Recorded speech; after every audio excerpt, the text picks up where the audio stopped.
It's an Emachine. Ooh! Model T3524. This particular machine was bought by a little old lady who mostly used it for email and a little web browsing. I know this because long ago I helped her pick it out.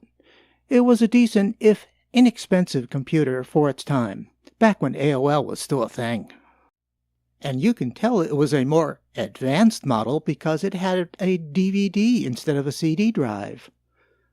It came with half a gig of DDR2 memory and a 3.2 GHz Celeron processor, built-in Radeon graphics, and lots of USB ports.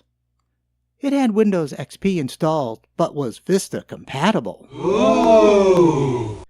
In the back, USB ports, old-school serial and parallel ports, audio ins and outs, along with your standard Ethernet and PS2 connections. But as the years went on, it became outdated, and the little old lady switched to an iPad. So I ended up with this puppy. I even snagged the handy-dandy setup sheet. So let's take a look inside. I've already done some work on it. First of all, look at all the ribbon cables. Although the motherboard does have SATA ports, the machine came with IDE drives. I'm guessing that it was cheaper to put both SATA and IDE ports on the motherboard, and then installing either the cheaper IDE drives or the more expensive SATA drives, depending on the model. There's only room for 2 sticks of RAM, so I put in 2 1GB sticks. The new RAM is faster than the old RAM, so that does make a small difference. However, 2 gigs maxes out the motherboard. Aww. There's room for 2 disk drives, and for a while, I disconnected the original drive and installed a 120 gig SATA drive. It ran 32-bit Xubuntu and was the first machine I used MuseScore on. It worked okay after installing the low-latency kernel. I put in a cheap Sound Blaster card for better audio and an NVIDIA GT210 graphics card. The card was cheap, and 16 CUDA cores beats no CUDA cores.